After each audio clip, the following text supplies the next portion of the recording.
Hi there.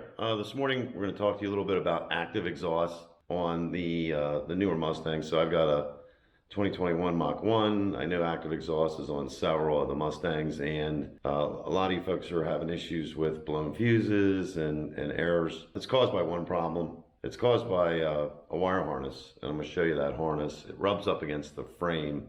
It's only on the passenger side, so don't even look at the driver's side. No sense in that. I put a res delete on here, and that was part of the issue. So when I put the res delete on, cut it just a little bit too long, and that caused the muffler to be back about maybe a ½ inch, and that ½ inch is enough to get that harness to rub against the frame, and the rubbing against the frame will cause the wires to strip the coating, and once you strip the coating, it's going to short, and once it shorts, it blows a fuse. So without further ado, I'm going to show you this harness and how to correct it. Here, that's the harness, and that's what's giving you issues. So if you see back there is the frame, and the harness is on top, and it's just got a wire clip on it. And that clip's got to be popped out, and that's where you're going to find that your wires are frayed and you're having issues. So you can see I'm reaching up right here where my hand is, and this is where you can access that clip. So if you get your hand right here by the exhaust tip, you just kind of reach up, snake up in there. You'll feel that that clip on there, and it's just a white retention clip. It just needs to be popped out. So I'm going to grab a little screwdriver and just push on it, release the clip, and then I'll be able to pull the harness down and show you what's going on with the harness. So I use one of these. It's just a little stubby flathead screwdriver. And all I'm going to do is just push that clip back. Once the clip's pushed back, you can just pull the harness out, and then you'll have access to it. So there goes nothing, and this will probably take 2 or 3 tries to get on this thing, but if you got great big arms, find a friend that's got a little bit smaller arms. It does make it easier. Oh, there she is. Okay, so the clip's out now. They're almost out.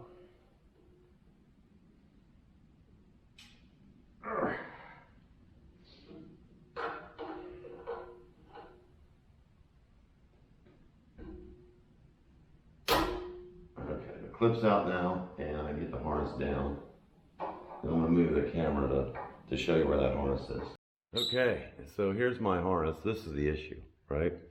And I took this off before and threw some Gorilla Tape on it, but today I am going to silicone the short.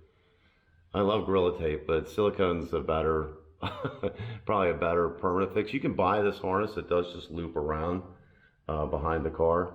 The harness is like 90 bucks, and I don't really see a reason to buy a harness for 90 bucks when it's just a couple of frayed wires. So I'm just going to throw some silicone on here, put the Gorilla Tape back on it, plug the thing back in. At some point, you have it rubbing, so this muffler needs to go that way, maybe by a ½ inch, just to give you the clearance. I think they use the same valve, and it's just on the inner tip, but I think they use the same valve on both sides. So on the driver's side, the harness is facing the other direction, so it's not the problem. It's only on the passenger side. Okay, so I'm going to pull this old Gorilla Tape off, throw some silicone on there, let the silicone set, reapply the Gorilla Tape, and I'll be back to you. Okay, so here's the issue. If you can see, these wires up here are frayed, and they're frayed right there. And that was rubbing up against the frame.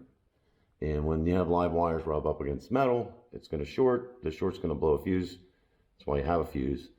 But that also disables your active exhaust. So I'm just going to run a bead of silicone across here and then reapply my Gorilla Tape. This heat tape up here is really nice, but for some reason it just stops short, and it actually stops short right where the harness hits the frame.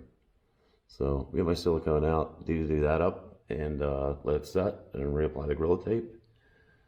Snap the harness back into place, and we're good to go.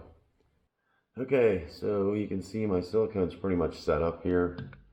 I am going to grab a piece of what I like to use is Gorilla Tape, but I guess you can use whatever you want. But just going to wrap this around here. And you got to watch when you do this because the clip's still got to go back in, right? So wrap this around here to kind of give that silicone a place to live.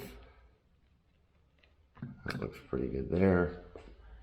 All you gotta do is get your arm back up in here. That's way up in here. And reinsert this harness.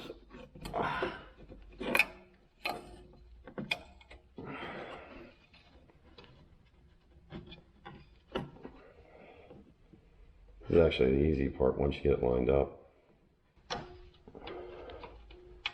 So the harness is back in. Push the clip back in. Job done. Okay, so that's it. So that's your problem. It's the harness on the passenger side. Here's the tools I used. I think this was $5 at Silicone. Get that at any hardware store anywhere. Stubby screwdriver, that works best to pop that retaining clip out of the harness and pull it down. And then my favorite Gorilla Tape, and obviously by the 40 subscribers I have, I'm not paid for it. So, but that's what worked well for me, and that solved the problem. I just took the car on a 3,000-mile trip with just the Gorilla Tape on it. No issues, no problems. Active exhaust worked the whole time. No sense taking this thing to the Ford dealership. They're going to blame you anyway. And it's, you know, it's a 10-minute thing. So good luck out there. Hope this helped. See you next time.